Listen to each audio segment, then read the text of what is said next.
Hello, today we are going to be talking from one of my favorite subjects, body language.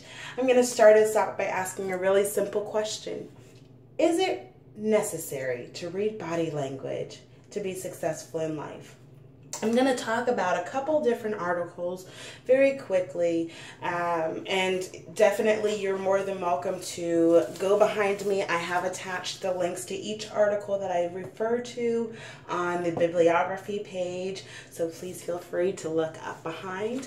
So, right into the question. If you ask me that question, I do say that it is very necessary and important to read body language in order to be successful in life, and these few articles that I talk about are going to prove my point.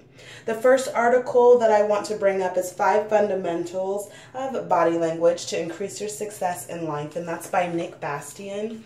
It's on a website called just lifehack.org.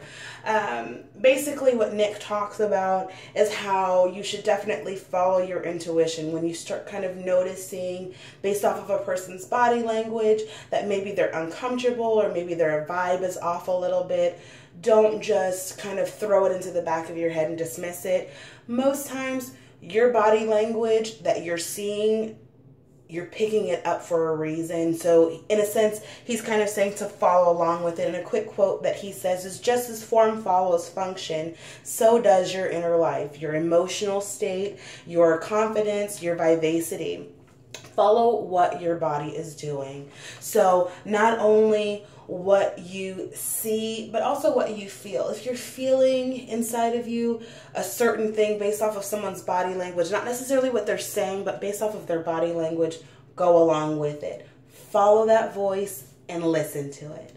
Another article I want to go over is an article called Why Body Language Can Be a Key to Greater Success, and that's by Dana Kettles. Now, she is a certified trainer at the Center for Body Language, and she kind of talks about looking for clusters of signals. She kind of tells you to not just rely on one signal. So, for instance, let's say you start noticing someone is rubbing their nose a lot, or you start noticing that their eyes are a little shifty and they're kind of looking from side to side. Don't automatically take that as a sign that they're being dishonest, but you do want to listen to those signs. For instance, if someone starts doing all of that and then you start noticing that they're backing away while you're talking to them. They may still be smiling, but their body language is backing away. Pay attention to stuff like that. That could easily mean that they're feeling threatened, that maybe you're exerting too much power. Now, that doesn't necessarily mean that you need to change the way you're presenting things, because it could be because they are being dishonest or they are trying to hide something. And when you're trying to hide some things, sometimes not knowing it, your body language tells on you and will say, yeah, I'm lying. Yeah, my body is saying, yeah, I'm doing good, but my body is saying, no, I am not. So Dana talks about looking for clusters of signals. Another article I want to go over is called Importance of Body Language, and that's by Jojo Tabaris. It's on a website called The Art of Eloquence. It's actually a Christian-based website, but some of the stuff that she talks about is really good information. There's like a small body language quiz for different things, just different signs, like if someone puts their hands over their chest. Does that mean that they're trying to hide something? Does that mean that they're trying to show that they're sincere? Or does that mean that they're trying to throw you off or something like that? A lot of times when people put their hands on their heart, a lot of times that does mean that they're coming from a sincere place.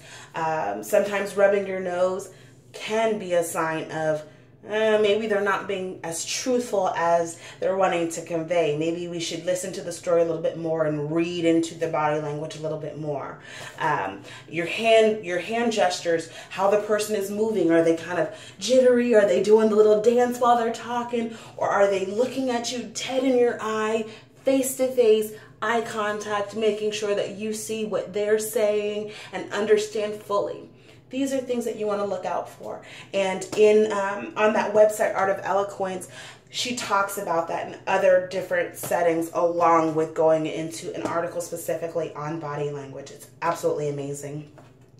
Another person I want to talk about now, this person, Carol Kinsey Goldman, she has two different articles that I'm going to talk about. One from December of 2015 and also one from July of 2017 of last year. So it's a little bit more recent. What she talks about in 2015, this is actually on Forbes.com. This article was, it's called How the Best Salespeople Read Body Language. And if I can, I just want to read a quick excerpt of what she says. She says, most informative body language signals to monitor are your prospects' engagements or disengagement behaviors. The former indicate interest, receptivity, or agreement with what you are saying. The latter shows resistance, defensiveness, disagreement, and even hostility. Signals revealed in a combination of eye activities, the shiftiness of the eyes, looking back and forth, facial expressions, head movements, hand and arm gestures, torso positions, and leg and feet movements. Now, just to kind of elaborate on what she's saying, these are great topics to look at. These are key signs to look at to read body language. And then last but not least, she talks about the most important body language signal for success. And she just kind of goes into depth on LinkedIn, on her article on LinkedIn about good posture and how critical it is and crucial in finding a great position. So, with all of that being said, I hope that you guys take all of this in and just understand that body language does make the world go round. And the sooner that you can learn to read body language, the sooner you can be successful. So start learning, start picking up on that intuition, and be successful. Bye-bye.